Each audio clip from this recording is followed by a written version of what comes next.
Enjoy with your headphones for a better listening experience. Please watch till the end of the video to have you most scariest part of the video. What's a horrifying/creepy experience you have lived through? 131. I was around, I think 10 years old when this happened. I was hand washing the dishes in the kitchen sink one late evening after a dinner that my mom made. Above the sink in our house was a window that looked into the garage, which connected to our kitchen via a door just around the corner from where I was standing. It was pretty dark out, and there was a very heavy storm going on. For some reason, the garage door was still open to the outside. I think my parents forgot to close it before the storm, and I honestly just didn't bother doing it myself at the time. So here I am washing the dishes on my little step stool, looking out the window ever so often to watch the storm. One of those times I looked up, I saw a figure staring at me. My heart dropped for a second until I brushed it off as my own reflection. Feeling silly, I resumed my dish cleaning duty. I looked up again at my reflection and started moving my head side to side, expecting my reflection to do the same. It didn't. Then a hand raised on the other side of the window taps on the glass. I completely froze, realizing that another person had walked into our open garage and was watching me. It was a woman. She asked me to let her in. I panicked and ran upstairs to my parents to tell them what happened. My parents ran downstairs to the kitchen, and I followed behind. Now, the woman was standing in our kitchen. She was dressed in dirty, raggedy clothes. Her shoes looked very worn. Her hair was tied up in a cloth, and she was dripping wet. But beyond her homeless look, she had this face that was just terrifying to me. I don't think I can explain it, but it had nothing to do with her being unkempt. She just had this almost sinister look that I couldn't explain even if I tried. It's something that my mind just can't erase. The door leading from the garage to the kitchen was unlocked, and she had let herself in. She proceeded to beg my parents to let her stay until the storm passes. She cried and went on saying that she had 2 kids that she needed to find shelter for. When my parents asked where these kids were, she said she left them behind to find shelter for them first. My parents, I assume, did not believe this and immediately told her to get out. She begged even more, but my parents stood their ground and demanded her to leave, or they'd call the police officers. She walked out and we locked the doors. We found out later that someone else in the neighborhood had been assaulted and robbed by a homeless woman, which is presumably the same one that we encountered. She did not have any kids. I think about this a lot, thinking that it could have been my family if my parents had let her stay. I still to this day hate looking out of windows when it is dark out.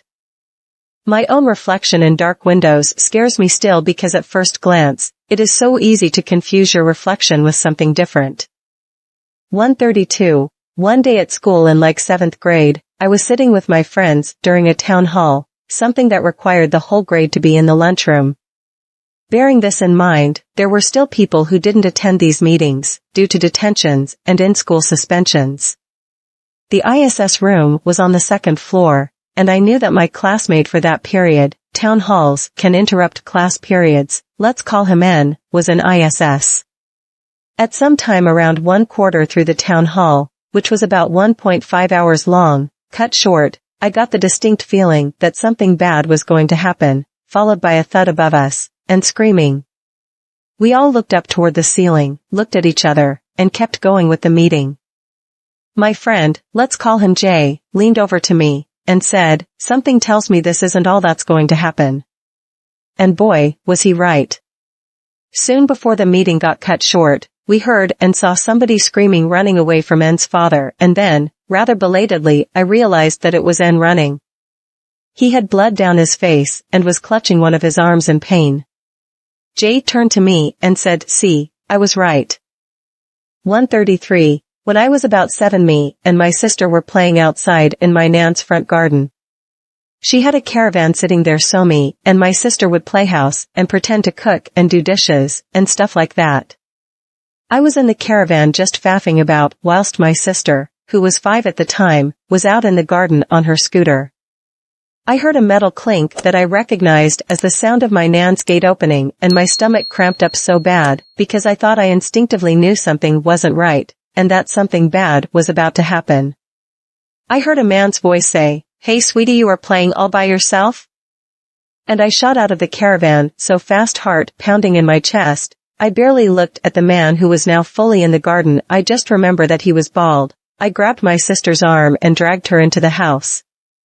I screamed for my man, and she went out into the garden and saw a man way down the street running away. She called the police, but nothing ever came of it. I knew down to my core that he would have taken her. He thought she was in the garden by herself with no one watching over her because he didn't see me in the caravan, and he was being opportunistic. Absolute scum. 134. I survived the scene of a triple stabbing earlier this year. It's a story. My wife, myself, and our boyfriend went over to my girlfriend's house where she lived with her female roommate. I know that sounds up right out of the gate, but we were polyamorous. Anyway, my wife and our boyfriend were watching some TV and my girlfriend had just finished cooking some food and it needed to cool. I needed a shower because I hadn't had one since so got off work and I work in sheet metal, so you get pretty dirty. So, I suggest to my girlfriend that she and I go shower because it's just an intimate activity we like to do anyway. So, we go to do that, leaving my wife, boyfriend, and the roommate downstairs. The shower goes fine, and we are upstairs drying off just outside the shower when we hear an incredibly loud pounding at the door, and someone says, "Police." Now I know police knock like that sometimes, but my gut told me something was wrong, and my girlfriend had the same feeling. We looked each other in the eyes, and you could tell we were just thinking, WTF, this isn't good. Well, her roommate answers the door. We heard a brief scuffle, and her roommate said my girlfriend's name, and then we heard nothing from her roommate after that. A few moments later we hear my boyfriend say, "What the fuck, no?" And my wife starts screaming in a way I've never heard her scream, like someone is really hurting her. At that point I didn't care if I was naked. I felt the need to take action and ran downstairs. The roommate was at the bottom of the stairs right in front of the front door on her back with a large pool of blood spreading under her. I stepped over her and ran around the corner. My wife was on the ground and my boyfriend was grappling this large woman. My height but much heavier, and she had a large bowie knife in her hand. She was trying to stab him. I tried to grab her or take a swing. To be honest, it all happened so fast I'm not exactly sure which I was trying to do looking back. I just remember my right arm moving quickly in the assailant's direction. Her knife hand was free though, and she swung at me.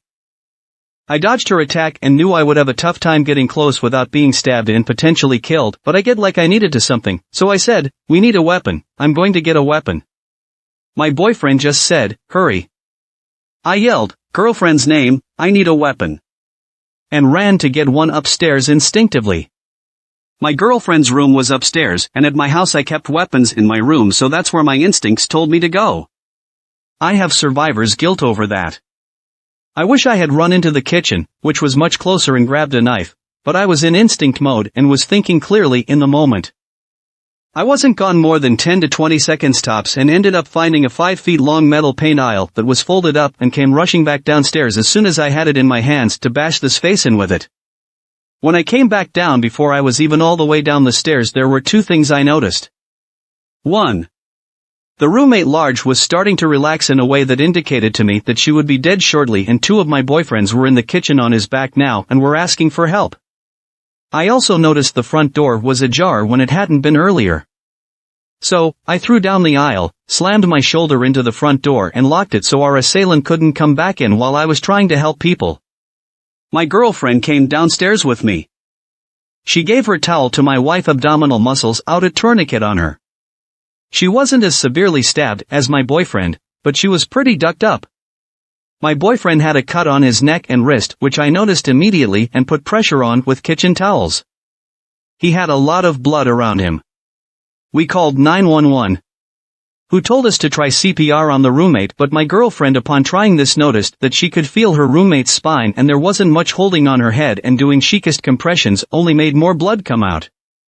I for my part told them the address and tried to help my boyfriend. Unfortunately, I wasn't aware that he had been stabbed in the leg right away, but he had. At some point I realized he was still losing a lot of blood, and even though he didn't realize it, he had been stabbed in his femoral artery, under his shorts. Probably why it wasn't super obvious to me at first. I got a towel on it and held that wound and his neck wound while he held his own wrist.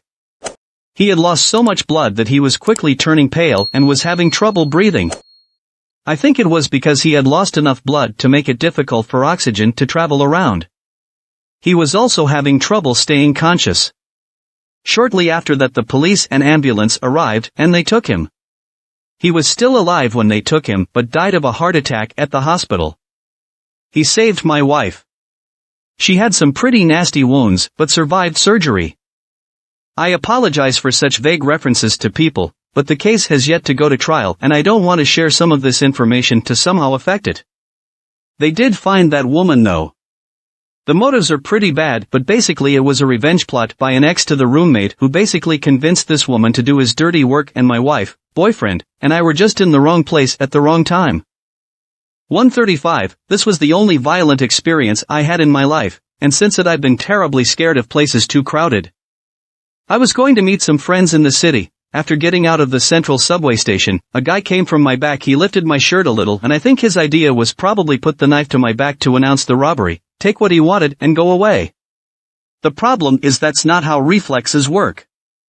When I felt it, I immediately turned and looked at him with the knife. I jumped away from him while at the same time he tried to grab me. I ran off in the middle of a bunch of people. After some time I noticed he was able to cut me with the knife, but nothing really serious. Thank God.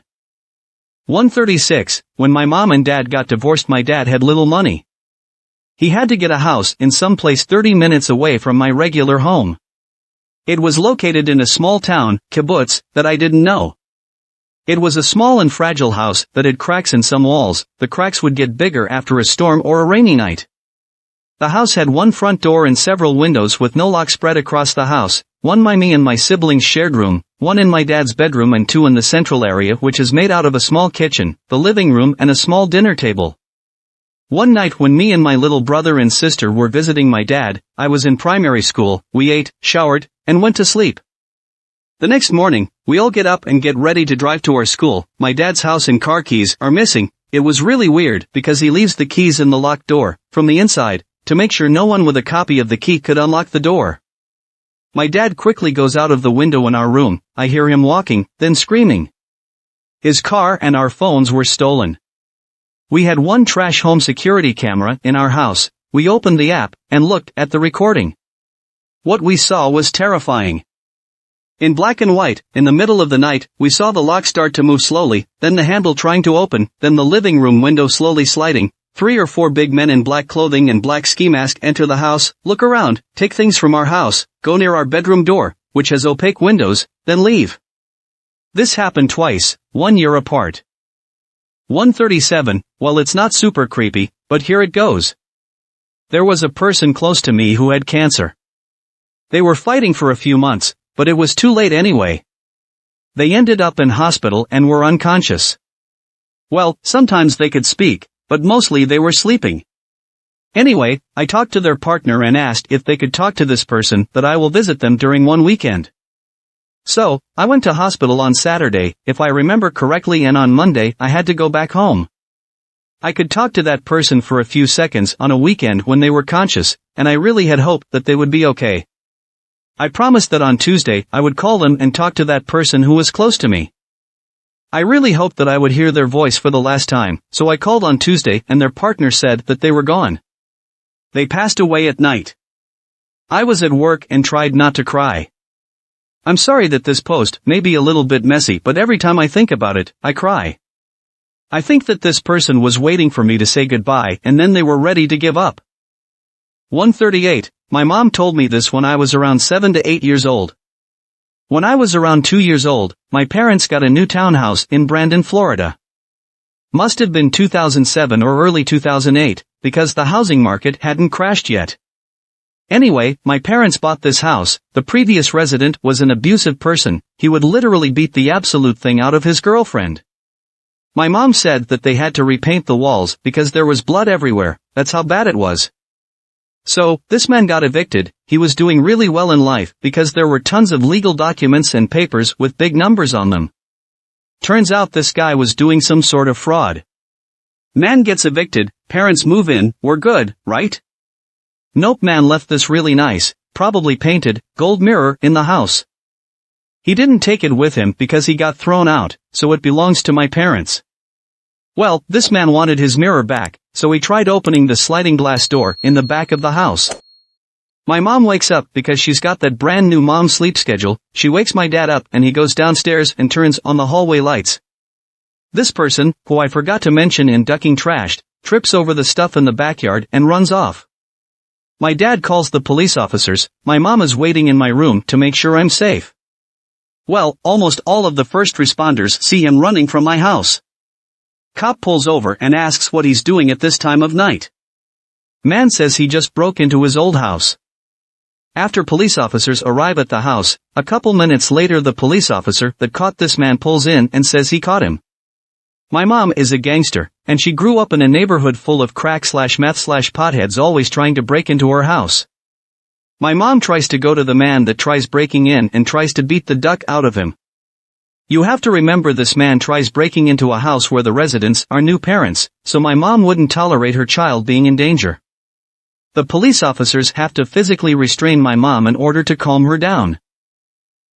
139. Once upon a time my husband was out of the country for a few months, and I was living alone in our apartment in a moderately bad neighborhood. I was awakened at 3 a.m. to someone pounding on my door and rattling the knob.